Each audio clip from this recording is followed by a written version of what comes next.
बिस्मिल्लाहिर्रहमानिर्रहीम। Today's topic of discussion is adrenoceptor blockers. तो जो एड्रीनोसेप्टर ब्लॉकर्स होती है या एड्रीनर्जिक एंटागोनिस्ट या सिंपैथोलिटिक्स, तो ये ड्रग्स होती है जो सिंपैथेटिक नर्वस सिस्टम के एक्शन को ब्लॉक कर देती है। ठीक है, तो जो एड्रीनोसेप्टर है मतलब एड्रीनर्जिक रिसेप्टर से डिराइव्ड हुआ है। तो जो एड्रीनोसेप्टर ब्लॉकर होती है एड्रीनर्जिक रिसेप्टर को ब्लॉक कर देती है। तीन कैटेगरी में डिवाइड करते हैं on the basis of the spectrum of action. Alpha blocker, beta blocker और कुछ ऐसी होती है जो अल्फा और बीटा दोनों को ब्लॉक कर देती है। जो अल्फा और बीटा दोनों को ब्लॉक कर देती है उसमें लेविटेलोल और कैल्विटेलोल आ जाएगा। जबकि अल्फा ब्लॉकर के अंदर हम इसको दो में डिवाइड कर देते हैं on the basis of the spectrum of action और सिलेक्टिविटी फॉर रिसेप्टर या एफिनिटी फॉर रिसेप्टर। कुछ नॉन सिलेक्टिव होती है, कुछ सिलेक्टिव होती है। जो नॉन सिलेक्टिव होती है उसको मजीद दो में डिवाइड कर देते हैं, रिवर्सिबल एंटागोनिस्ट और इरिवर्सिबल एंटागोनिस्ट। इरिवर्सिबल एंटागोनिस्ट के अंदर एग्जांपल फिनॉक्सीबेंजामीन है, जबकि रिवर्सिबल के अंदर टोलाजोलिन और फेंटोलामीन आ जाती है। सिलेक्टिव के अंदर अल्फा 1 और अल्फा 2 रिसेप्टर आ जाएंगे। अल्फा 2 के अंदर यूहेम्बिन और वाल्सिन आ जाएगा। अल्फा 1 के अंदर प्राजोसिन, टिराजोसिन, टोक्साजोसिन है। इसके अलावा जो लास्ट में जो ड्रग लिखी हुई है वो अल्फा 1E के लिए स्पेसिफिक होती है, लाइक सिलाडोसिन और टैमसेलोसिन है। जो बीटा रिसेप्टर्स होती है उनको ब्लॉक करने वाली बीटा ब्लॉकर्स होती है। उसको चार कैटेगरी में डिवाइड कर देते हैं, receptor selectivity, partial agonist activity, local anaesthetic और फार्माकोकाइनेटिक। तो जो रिसेप्टर सेलेक्टिविटी की बेस पर यानी चार क्लासिफिकेशन की बेसिस होती है। तो रिसेप्टर सेलेक्टिविटी की बेस पर हम दो में डिवाइड कर देते हैं, नॉन सेलेक्टिव और सिलेक्टिव। जो नॉन सेलेक्टिव है इसमें प्रोपेनोलोल, टिमोलोल, ब्यूटॉक्सोलोल, पिंडालोल और नाडोलोल है। जबकि प्रोटोटाइप हमारी प्रोपेनोलोल होती है। बीटा 1 के अंदर एसबीटालोल, एटिनोलोल, एस्मोलोल और मेटाप्रोलोल और नेबिवोलोल आ जाएगा। जबकि बीटा 2 के अंदर ब्यूटॉक्सामीन आ जाएगा। इसमें जो मेटाप्रोलोल है इनवर्स एगोनिस्ट होता है जो कॉन्स्टिट्यूशनल एक्टिविटी को ब्लॉक कर देता है। तो ये तो क्लासिफिकेशन थी रिसेप्टर सेलेक्टिविटी की। अब कुछ ऐसे होती है बीटा ब्लॉकर जिनके पास पार्शियल एगोनिस्ट एक्टिविटी है। पार्शियल एगोनिस्ट एक्टिविटी का मतलब है कि इनके पास इंट्रिंसिक सिम्पैथोमिमेटिक एक्टिविटी होती है। इनको अस्थमा वाले पेशेंट में दिया जाता है स्पेसिफिकली ताकि ब्रोंकोस्पैज्म कम से कम हो as compare to other beta blockers. तो इसमें पिंडालोल और एसबीटालोल आ जाती है। लोकल एनेस्थेटिक प्रॉपर्टी यानी ये मेम्ब्रेन स्टेबलाइजिंग फैक्टर है। जो लोकल एनेस्थेटिक होती है वो रिफ्लेक्सेस को ब्लॉक कर देती है। चूंकि रिफ्लेक्सेस को ब्लॉक कर देगी स्पेसिफिकली कॉर्निया रिफ्लेक्स को, तो ग्लोकोमा के अंदर हम इसको इस्तेमाल नहीं कर सकते। तो जिनके पास मेम्ब्रेन स्टेबलाइजिंग एक्टिविटी नहीं होती तो उसमें टिमालोल और बीटॉक्सोलोल है, ग्लोकोमा के अंदर इस्तेमाल होती है। इसके बाद फार्माकोकाइनेटिक की बेस पर इनकी क्लासिफिकेशन को देख लेते हैं। तो इसको दो में डिवाइड कर देते हैं, पहला ड्यूरेशन ऑफ एक्शन, दूसरा lipid solubility. Duration of action की बेस पर हम इसको दो में डिवाइड कर देते हैं, शॉर्टेस्ट के अंदर एस्मोलोल और लॉन्गेस्ट के अंदर नाडोलोल आ जाती है। ओके जबकि लिपिड सॉल्युबिलिटी के अंदर हाई लिपिड सॉल्युबल प्रोपेनोलोल है, लो के अंदर निमोनिक होता है लेन, एल से लेबिटोलोल, ए से एस्बिटोलोल, एटिनोलोल, एन से होगा एन से होगा नाडोलोल और ई से होगा एस्मोलोल। एन से नेबिवोलोल भी आता है। नेबिवोलोल NO को रिलीज करवा देती है, नाइट्रिक ऑक्साइड को रिलीज करवा देती है। मॉडरेट के अंदर कैल्विडोलोल, मेटाप्रोलोल, पिंडालोल और टिमालोल आ जाएगा। ठीक हो गया। ओके जबकि टिमालोल और बीटॉक्सोलोल इस्तेमाल होते हैं किसके अंदर, लोकल एनेस्थेटिक के अंदर। पिंडालोल इंट्रिंसिक सिम्पैथोमिमेटिक वाली कैटेगरी में भी आता है। एसबीटालोल भी इंट्रिंसिक सिम्पैथोमिमेटिक वाली कैटेगरी के अंदर आता है।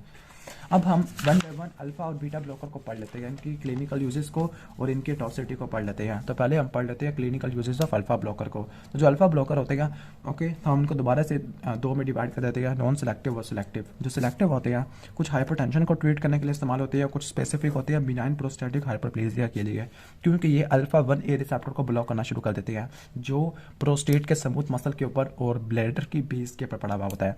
ओके हाइपरटेंशन को ट्रीट करने के लिए प्राजोसिन, टिराजोसिन, टोक्साजोसिन हो जाती है। जबकि बिनाइन प्रोस्टैटिक हाइपरप्लेजिया को ट्रीट करने में टैमसेलोसिन, सिलाडोसिन आ जाती है। अब बिनाइन प्रोस्टैटिक हाइपरप्लेजिया के अंदर ये यूरिनरी रिटेंशन को मिनिमाइज कर देती है और यूरिनरी हेजिटेंसी को भी मिनिमाइज कर देती है। अब जो non selective beta alpha blocker होते हैं उनको यूज करने की वजह से एक स्पेशलाइज फिनोमिना होता है जिसको बोलते हैं फिनोमिना ऑफ टेल या एपिनेफ्रिन रिवर्सल है। अब होता ही है कि जो एपिनेफ्रिन होती है चारों रिसेप्टर पर जाके बाइंड करती है, alpha 1, alpha 2, beta 1, beta 2। Alpha 1 के जरिए वो प्रेशर रिस्पॉन्स करवाती है। बीटा यहाँ पे बीटा 1 लिख दिया मैंने, ये बीटा 2 है, इसको ठीक कर लेना। अब मेरे पास और कोई है नहीं तो मैं इसी से ठीक कर लेता हूँ। अच्छा ये बीटा 2 है, ठीक है।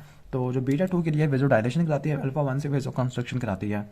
इनिशियली तो वेजो कंस्ट्रक्शन हो रही होती है, लेकिन जब हम नॉन सेलेक्टिव अल्फा ब्लॉकर देते हैं तब एपिनेफ्रिन का जो रिस्पॉन्स है वो प्रेशर से डिप्रेसर बन जाएगा, यानी ये वेजो कंस्ट्रक्शन से या ब्लड प्रेशर को बढ़ाने के बजाय ब्लड प्रेशर को कम करना शुरू कर देगी, क्योंकि अल्फा रिसेप्टर ब्लॉक हो चुकी है, बीटा रिसेप्टर कुछ अनअपोज्ड हो जाएगी, अपना काम करती रहेगी। ओके तो नॉन सेलेक्टिव अल्फा ब्लॉकर की क्लिनिकल एप्लीकेशन को देख लेते हैं। तो पहला ट्यूमर में फियोक्रोमोसाइटोमा, कार्सिनोइड और मास्टोसाइटोसिस है। इन सबको ट्रीट करने के लिए फिनॉक्सीबेंजामीन है। स्पेसिफिकली फियोक्रोमोसाइटोमा में जो प्री सर्जिकल है, सर्जरी से पहले प्रिपेयर करना है एड्रीनल मेडुला को या एड्रीनल ग्लैंड को, तो उसके लिए फिनॉक्सीबेंजामीन है और सर्जरी के दौरान में फेंटोलामीन यूज़ करते हैं। कार्सिनोइड और मास्टोसाइटोसिस को ट्रीट करने के लिए फिनॉक्सीबेंजामीन है। इसके अलावा फिनॉक्सीबेंजामीन एक और जगह पे आएगा, वो है रेनॉल्ड फिनोमिना। बाकी हर जगह के ऊपर फेंटोलामीन आएगा। लाइक अगर नोरापिनेफ्रिन का लेवल ज़्यादा हो गया है, वेजो कंस्ट्रक्शन हो गई है, स्कीमिया ना हो जाए, तो उसको प्रिवेंट करने के लिए फेंटोलामीन यूज़ करते हैं। या CNS की अब्यूज़ ड्रग है, उसकी टॉक्सिटी हो गया, जैसे एम्फिटामीन है, कोकीन है, फिनाइल आइसोप्रोपाइलामीन है, ये तीनों सिम्पैथोमेमेटिक होती है, इनडायरेक्ट सिम्पैथोमेमेटिक है, उसको अपोज करने के लिए फेंटोलामीन देते गए। या क्लोनिडीन छोड़ दिया, उसके बाद रीबाउंड हाइपरटेंशन होती है, उसको ट्रीट करने के लिए फेंटोलामीन देते गए। रेक्टाइल डिसफंक्शन को ट्रीट करने के लिए फेंटोलामीन देते गए। इसके अलावा यूहेम्बिन भी हम यूज़ कर सकते हैं। तो ये क्लिनिकल एप्लीकेशन थी अल्फा ब्लॉकर की। अब हम टॉक्सिटी ऑफ अल्फा ब्लॉकर को पढ़ लेते हैं। तो टॉक्सिटी के अंदर CVS और नोजिया वॉमिटिंग है। नोजिया वॉमिटिंग तो याद ही नहीं करनी होती। CVS के ऊपर ऑर्थोस्टैटिक हाइपोटेंशन है, उसकी वजह से रिफ्लेक्स टैकीकार्डिया चलता है। रिफ्लेक्स टैकीकार्डिया से अंजाइना प्रेसिपिटेट हो सकता है। और जो रिफ्लेक्स टैकीकार्डिया होता है वो ज़्यादा होता है किससे, नॉन सेलेक्टिव अल्फा ब्लॉकर से, लेकिन अगर आप सेलेक्टिव यूज़ करोगे तो रिलेटिवली कम होगा। तो ये था clinical uses of alpha blocker और टॉक्सिटी। अब हम clinical uses of beta blocker की तरफ आ जाती है। तो बीटा ब्लॉकर की क्लिनिकल एप्लीकेशन ज़्यादा होती है as compare to alpha blocker, ठीक है। तो पहला ओपन एंगल ग्लूकोमा। तो ओपन एंगल ग्लूकोमा के अंदर टिमालोल और बिटोक्सोलोल आ जाएगा। थायराइड स्टॉर्म को ट्रीट करने के लिए प्रोपेनोलोल और एस्मोलोल आ जाएगा। CVS के अंदर इनकी डिफरेंट एप्लीकेशन होती है। ओके, COPD का देख लेते हैं। COPD में निमोनिक होता है LCM, लेबेटलोल, कैरविडोलोल और मेटाप्रोलोल है। फियोक्रोमोसाइटोमा में लेबेटलोल आ जाएगा। इन्फेंटाइल हेमेंजियोमा को ट्रीट करने के लिए प्रोपेनोलोल आ जाएगा। CVS के ऊपर ये हाइपरटेंशन को, अंजाइना को, स्पेसिफिकली क्लासिकल या थीरोस्क्लेरोटिक अंजाइना है, एरिथमिया और क्रोनिक हार्ट फेलियर को ट्रीट करने के लिए इस्तेमाल होती है। हाइपरटेंशन के अंदर प्रोपेनोलोल है, एटिनोलोल है, लेबेटलोल है, कैरविडोलोल और मेटाप्रोलोल। अब जो LCM वाला निमोनिक है उसको रट्टा ही मार लो, क्योंकि ये क्रोनिक हार्ट फेलियर के अंदर भी आएगा, ये COPD के अंदर भी आएगा। जबकि एरिथमिया के अंदर प्रोपेनोलोल, एस्मोलोल, बिल्कुल ये वाली ड्रग आ रही है। मेटाप्रोलोल और सोटालोल आती है। अंजाइना के अंदर प्रोपेनोलोल, एटिनोलोल और मेटाप्रोलोल है। इसका निमोनिक होता है मैप। अंजाइना में अपने मैप बनाना होता है, नक्शा बनाना होता है। प्रोपेनोलोल की कभी कभार क्लिनिकल एप्लीकेशन पूछ लेती है। तो प्रोपेनोलोल एथिनोस्क्लेरोटिक अंजाइना को, वेंट्रिकुलर एरिथमिया को ट्रीट करने के लिए इस्तेमाल होती है। हाइपरटेंशन है, थायरोटॉक्सिकोसिस होती है, एसेंशियल ट्रेमर्स है, स्टेज फ्राइट और माइग्रेन पेन है, इनको ट्रीट करने के लिए इस्तेमाल होती है। इसके बाद हम टॉक्सिटी और बीटा ब्लॉकर को देख लेते हैं। तो टॉक्सिटी और बीटा ब्लॉकर के अंदर 5 चीज़ें आ जाती है।